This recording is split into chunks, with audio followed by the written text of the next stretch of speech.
மனிதனும் சுற்றுச்சூழலும். இந்த லெசன் பார்த்திங்கன்னா 9th நியூ புக்கில் 3வது பருவம், பேஜ் நம்பர் 63. ஸோ டோட்டலாக 74 கொஷின், மொத்த கொஷின் 74. நம்ம இந்த வீடியோவில் 40 கொஷின் பார்க்க போகிறோம். மீதி இருக்கக்கூடிய 34 கொஷின் அடுத்த வீடியோவில் பார்க்க போகிறோம். சரிங்களா? இந்த லெசனில் இருக்கக்கூடிய கொஷின் எடுத்து கொடுத்தவங்க பார்த்திங்கன்னா யூடியூப் ஸ்டூடெண்ட்டு தான். அவங்களுடைய பெயர் பார்த்திங்கன்னா சரண்யா. அவங்க பார்த்திங்கன்னா திருச்சி. ஸோ அவங்களுக்கு நம்ம ரொம்ப தேங்க்ஸ் சொல்லிக்கிறோம். நீங்களும் அவங்களுக்கு ஒரு தேங்க்ஸ் சொல்கிறது இருந்தால் கீழே கமெண்டில் அவங்களுடைய பெயர் இருக்குது, ஒரு லைக் பண்ணி நீங்கள் ஒரு தேங்க்ஸ் சொல்லலாம். சரிங்களா? ஃபஸ்ட்டு கொஷின் பார்க்கலாம். ஃபஸ்ட்டு கொஷின், சுற்றுச்சூழல் என்ற சொல் என்விரான் என்ற டேஸ் மொழியிலிருந்து பெறப்பட்டது. Answer French. சுற்றுச்சூழல் என்ற சொல் என்விரான் என்ற பிரெஞ்சு மொழியிலிருந்து பெறப்பட்டது. இரண்டாவது கொஷின், என்விரான் என்பதன் பொருள் டேஸ் ஆகும். ஆன்சர் சுற்றுப்புறம். என்விரான் என்பதன் பொருள் சுற்றுப்புறம். மூன்றாவது கொஷின், டேசாம் ஆண்டில் ஸ்டாக்ஹாம் மாநாட்டில் மனிதன் சுற்றுச்சூழலை உருவாக்கி வடிவமைக்கிறான் என அறிவிக்கப்பட்டது. ஆன்சர் 1972. 1972ஆம் ஆண்டில் ஸ்டாக்ஹாம் மாநாட்டில் மனிதன் சுற்றுச்சூழலை உருவாக்கி வடிவமைக்கிறான் என அறிவிக்கப்பட்டது.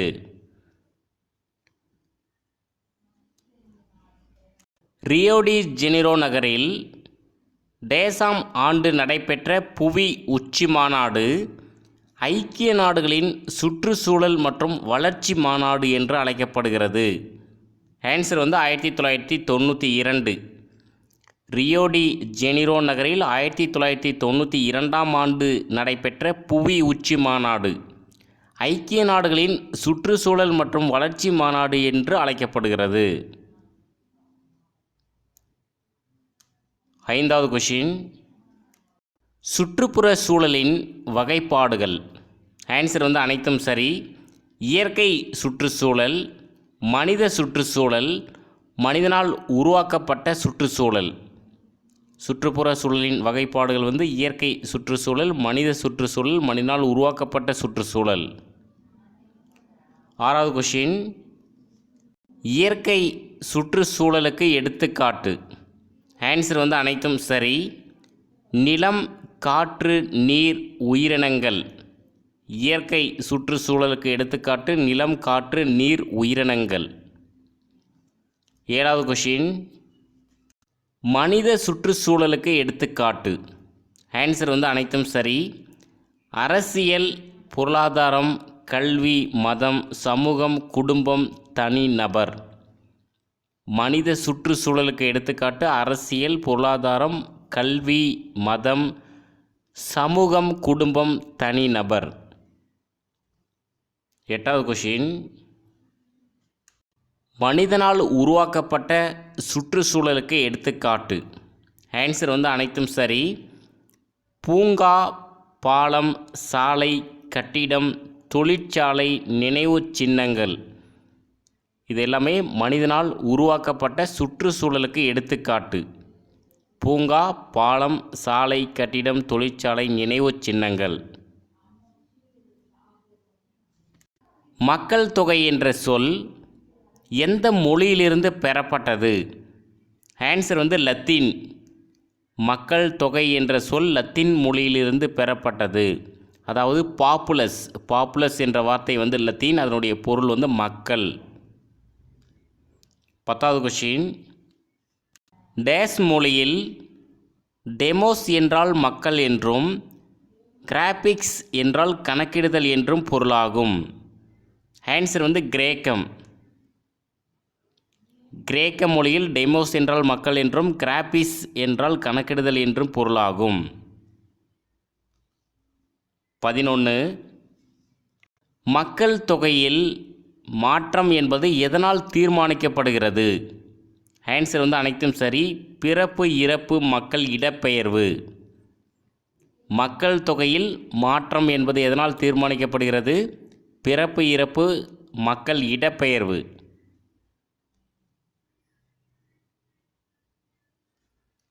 1650 500 மில்லியனாக இருந்த மக்கள் தொகை 1850 டேஸ் மில்லியனாக 2 மடங்கு வளர்ச்சி கண்டது.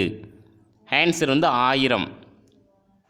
1650 500 மில்லியனாக இருந்த மக்கள் தொகை 1850 1000 மில்லியனாக 2 மடங்கு வளர்ச்சி கண்டது. 2025 மற்றும் 2050 எத்தனை பில்லியன்களாக மக்கள் தொகை வளர்ச்சி அடையும் என அனுமானிக்கப்பட்டுள்ளது? இங்கே மக்கள் தொகை அப்படின்றது ஆட் பண்ணிக்கோங்க.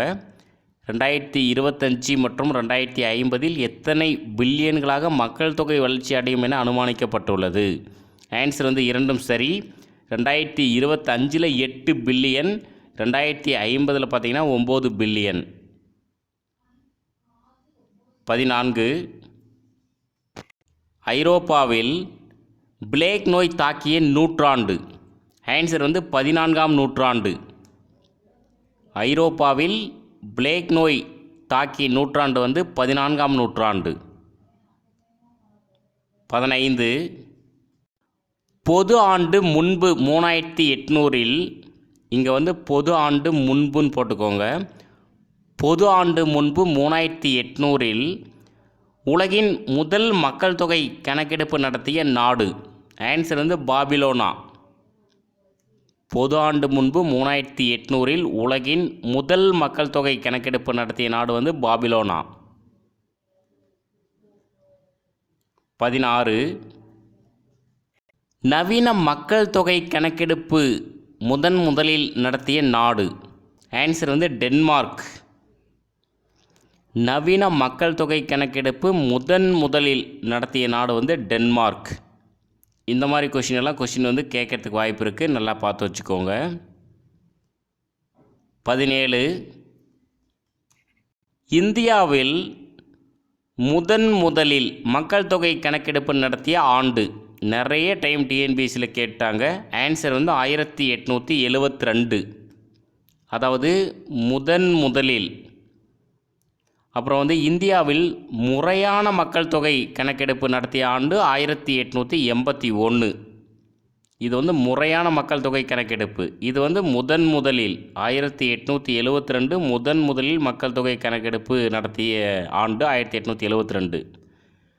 முறையான அப்படின்னு கேட்டால் 1881. 18 பொறுத்துக தமிழ்நாடு மக்கள் தொகை. ஸோ ஃபஸ்ட் ஆப்ஷன் ஏ பாருங்கள், பிறப்பு விகிதம். தமிழ்நாட்டோட பிறப்பு விகிதம் வந்து 15.4%. இது வந்து 2014 படி 15.4%. மக்கள் தொகை வளர்ச்சி 15.6%. இது வந்து 2011ஆம் ஆண்டு மக்கள் தொகை கணக்கெடுப்பின் படி இந்த மக்கள் தொகை வளர்ச்சி வந்து 15.6%. இப்போ தமிழ்நாட்டோட மக்கள் தொகை வளர்ச்சி விகிதம் எவ்வளோன்னு கேட்டாங்கன்னா 15.6%. அதாவது சதவீதம்.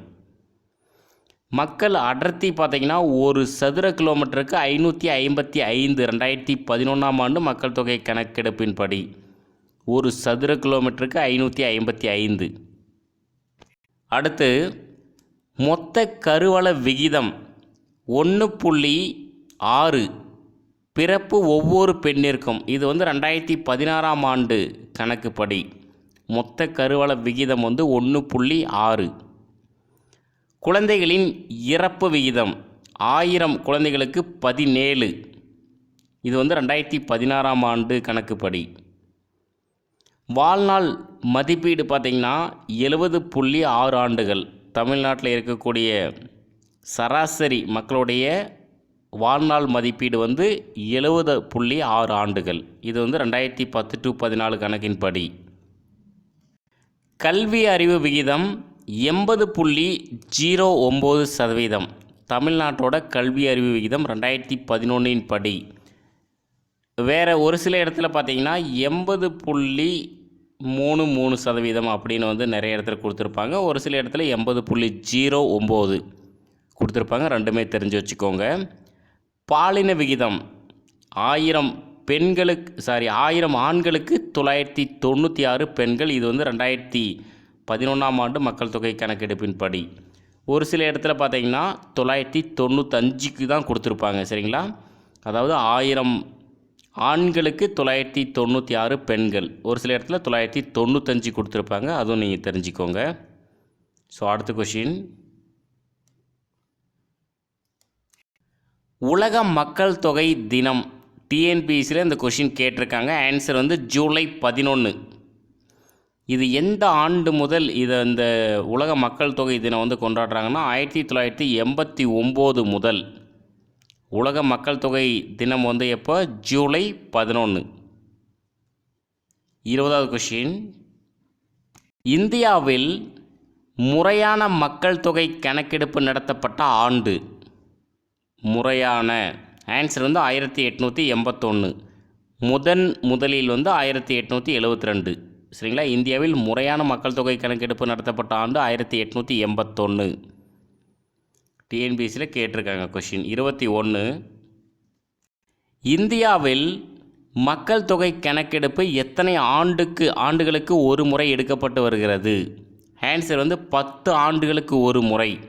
அதாவது 2011 மக்கள் தொகை கணக்கெடுப்பு எடுத்தாங்க. அடுத்து 2021 மக்கள் தொகை கணக்கெடுப்பு வந்து எடுப்பாங்க. 10 ஆண்டுக்கு ஒரு முறை வந்து மக்கள் தொகை கணக்கெடுப்பு வந்து எடுக்கிறாங்க. இதுக்கு முன்னாடி பார்த்திங்கன்னா 2001 வந்து மக்கள் தொகை கணக்கெடுப்பு வந்து எடுத்தாங்க. மக்கள் அடர்த்தி எவ்வாறு கணக்கிடப்படுகிறது?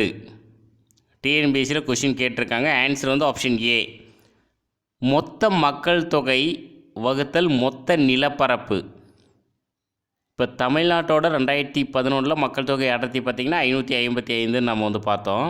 ஸோ அது எப்படி கணக்கிடுறாங்கன்னா, மொத்த மக்கள் தொகை வந்து மேலே, கீழே வந்து நிலப்பரப்பு, தமிழ்நாட்டோட நிலப்பரப்பு, இதை வந்து வகுக்கும்போது மக்கள் அடர்த்தி ஒரு சதுர கிலோமீட்டருக்கு எவ்வளோ அப்படின்னு வந்து கிடச்சிடும். சரிங்களா? ஸோ தெரிஞ்சு வச்சுக்கோங்க, மொத்த மக்கள் தொகை வகுத்தல் மொத்த நிலப்பரப்பு.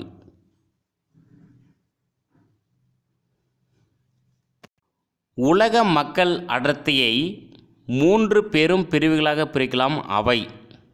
ஆன்சர் வந்து அனைத்தும் சரி. ஃபஸ்ட்டு பார்த்திங்கன்னா அதிக மக்கள் அடர்த்தி பகுதிகள். அப்போ வந்து 50க்கும் மேற்பட்ட மக்கள் வந்து இருப்பாங்க. அதிக மக்கள் அடர்த்தி பகுதிகளில் 50க்கும் மேற்பட்ட மக்கள் இருப்பாங்க. மிதமான மக்கள் அடர்த்தி பகுதிகள். அப்போ வந்து மக்கள் வந்து 10 முதல் 50 வரை மக்கள் வந்து இருப்பாங்க ஒரு சதுர கிலோமீட்டருக்கு. குறைந்த மக்கள் அடர்த்தி பகுதிகள், 10க்கும் குறைவான மக்கள் வந்து இருப்பாங்க ஒரு சதுர கிலோமீட்டருக்கு. ஸோ உலக மக்கள் அடர்த்தியை வந்து 3 பெரும் பிரிவுகளாக வந்து பிரிக்கலாம். ஸோ 3மே பார்த்து வச்சுக்கோங்க.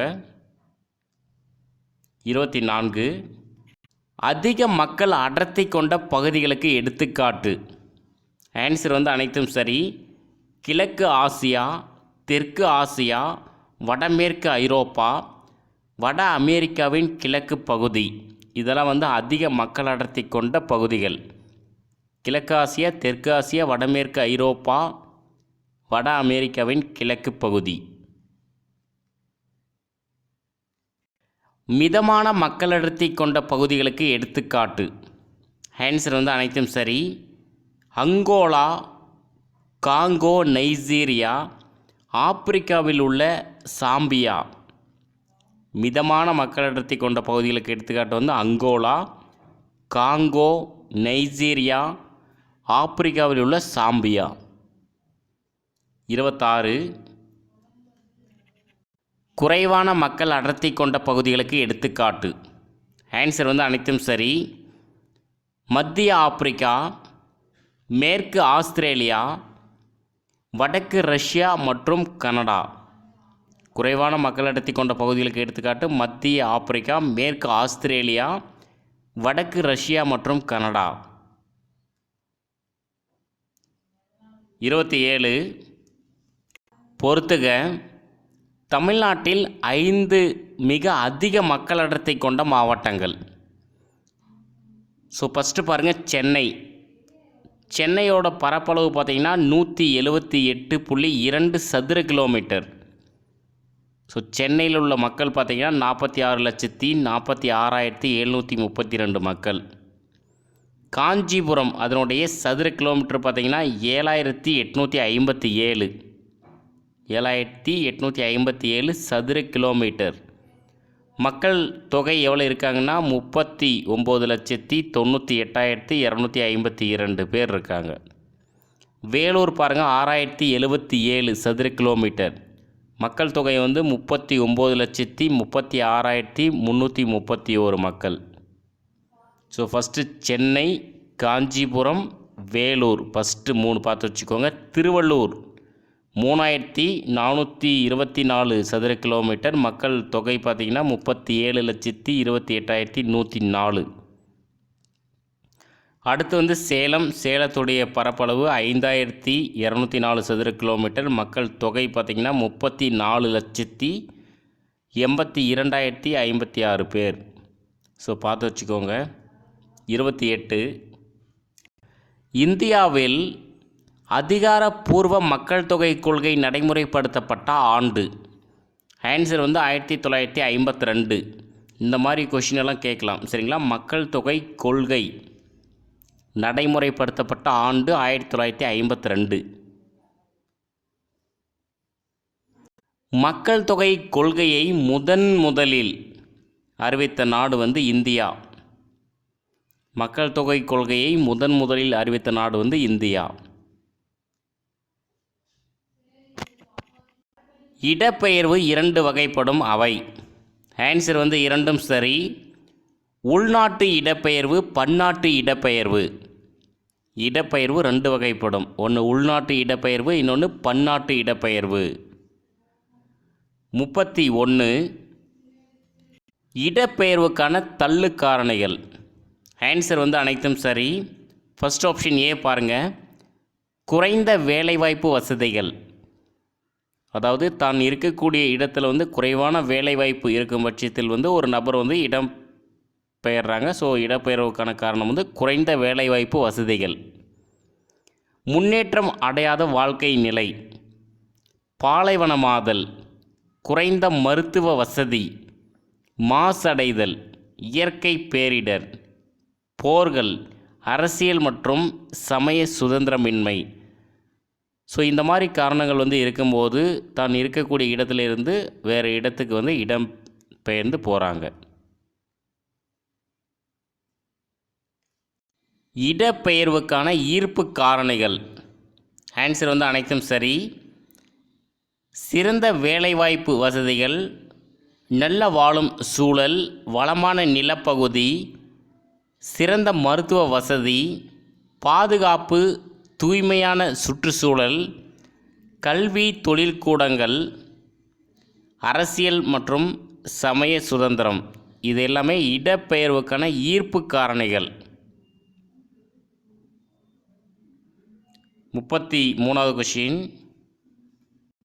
வேளாண்மை பரிணாம வளர்ச்சி ஆற்றுப்படுகைகளில் ஏற்பட்டது.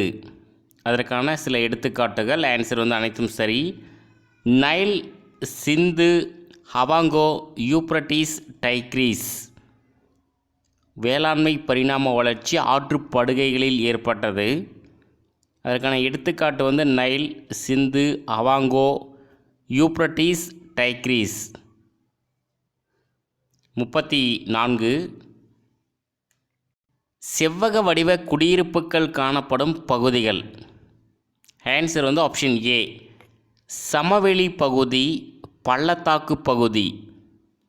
செவ்வக வடிவ குடியிருப்புகள் காணப்படும் பகுதிகள் வந்து சமவெளி பகுதி, பள்ளத்தாக்கு பகுதி. 35. நேர்கோட்டு குடியிருப்புகள் காணப்படும் பகுதிகள். நேர்கோட்டு குடியிருப்புகள் காணப்படும் பகுதிகள் வந்து ஆன்சர் வந்து ஆப்ஷன் பி. சாலை, தொடர்வண்டி பாதை, ஆற்றங்கரை, அணைக்கட்டு ஓரங்கள். ஸோ இங்கெல்லாமே நேர்கோட்டு குடியிருப்பு காணப்படும் பகுதிகள் தான் இது எல்லாமே. சாலை, தொடர்வண்டி பாதை, ஆற்றங்கரை, அணைக்கட்டு ஓரங்கள்.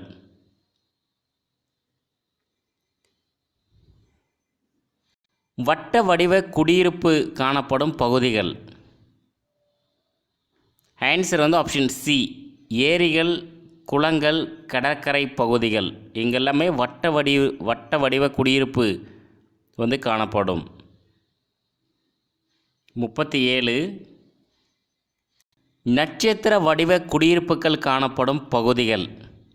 ஆன்சர் வந்து ஆப்ஷன் டி, கப்பியிடப்பட்ட அல்லது கப்பியிடப்படாத சாலை சந்திப்பு.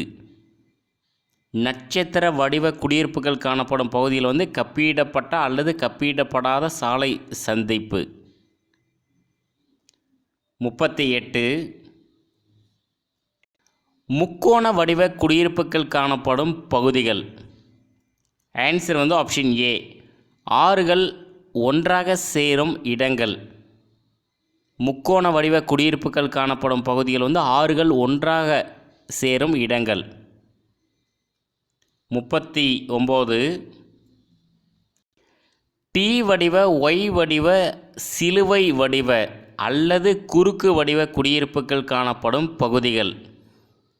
ஆன்சர் வந்து ஆப்ஷன் பி, 3 சாலைகள் சந்திக்கும் இடங்கள்.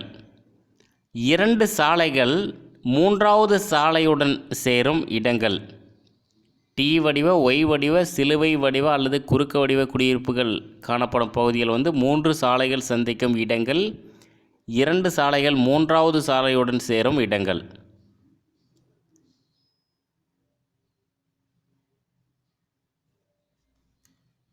மூலக்கரு வடிவ குடியிருப்புகள் காணப்படும் பகுதிகள்.